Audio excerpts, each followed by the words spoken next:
Gourbanga university বা অন্যান্য ইউনিভার্সিটির অধীনে যেসব ছাত্রছাত্রীরা বিভিন্ন কলেজে পড়ছো, তোমাদের সেকেন্ড সেমিস্টারের বাংলা মেজর MC3 পেপারের এবং 6 সেমিস্টারের বাংলা জেনারেল DSC 2A পেপারের একটি গুরুত্বপূর্ণ কবিতা হলো ঈশ্বরচন্দ্র বিদ্যাসাগর কবিতা।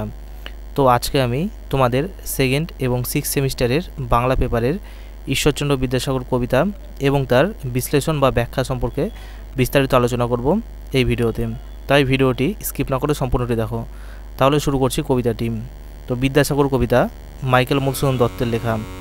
তো কবিতাটি হচ্ছে, বিদ্যার সাগর তুমি বিখ্যাত ভারতে, করুণার সিন্ধু তুমি সেই জানে মনে, দিন যে দিনের বন্ধু উজ্জ্বল জগতে, হেমাদ্রির হেমকান্তি অম্লান কিরণে, কিন্তু ভাগ্য বলে পেয়েছে মহাপর্বতে, যে জন আশ্রয় লয় সুবর্ণ চরণে, সেই জানে কত গুণ ধরে কত মতে, গিরিশ কি সেবা তার সে সুখ সদনে, দানে বাড়ি নদীরূপ বিমলা কিঙ্করী, যোগায় অমৃত ফল পরম আদরে, দীর্ঘশির তরুদল দাসরূপ ধরিম, পরিমলে ফুলকুল 10 দিশ ভরে, দিবসে শীতল শাসী ছায়া বনেশ্বরী, নিশায় সুশান্ত নিদ্রা ক্লান্তি দূর করেন।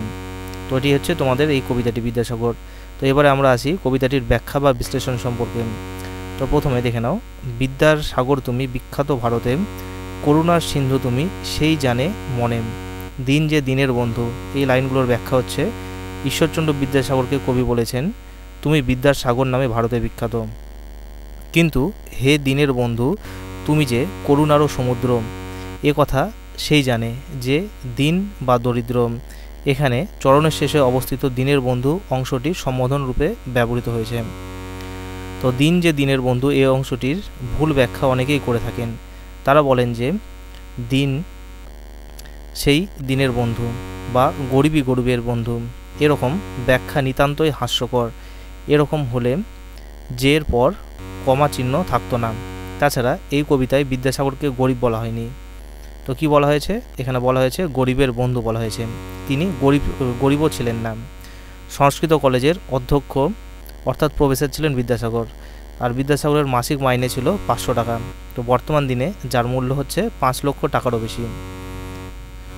তারপরে লাইনগুলো দেখে নাও, উজ্জ্বল জগতে হেমাদ্রির হেমকান্তি অম্লান কিরণে, কিন্তু ভাগ্য বলে পেয়েছে মহাপর্বতে, যে জন আশ্রয় লয় সুবর্ণ চরণে, সেই জানে কত গুণ ধরে কত মতে, গিরিশ কি সেবা তার সে সুখ সদনে।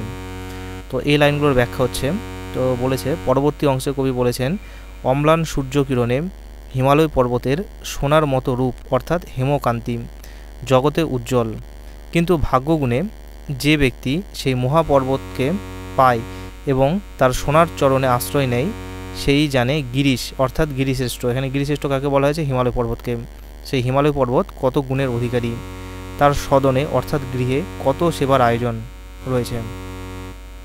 এর পরের লাইনগুলো দেখে নাও, দানে বাড়ি নদীরূপ বিমলা কিঙ্করী, যোগায় অমৃত ফল পরম আদরে, দীর্ঘশির তরুদল দাসরূপ ধরিম, পরিমলে ফুলকুল 10 দিশ ভরে, দিবসে শীতল শাসী ছায়া বনেশ্বরী, নিশায় সুশান্ত নিদ্রা ক্লান্তি দূর করে।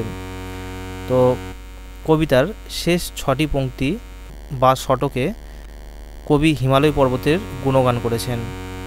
আসলে হিমালয়ের গুণগানের মধ্যে দিয়ে তিনি আসলে কার গুণগান করেছেন? বিদ্যাসাগরের গুণগানই করেছেন।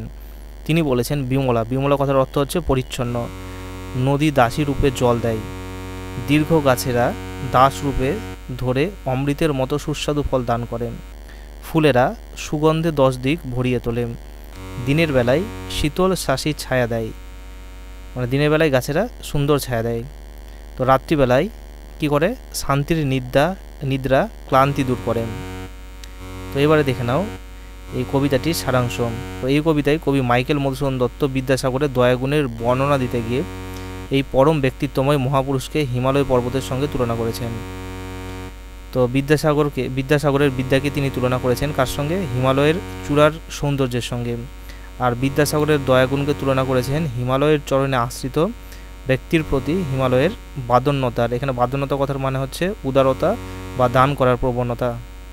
তো এর সাথে তুলনা করা হয়েছে। তো বিদ্যাসাগর রূপেই ভারতে বিখ্যাত।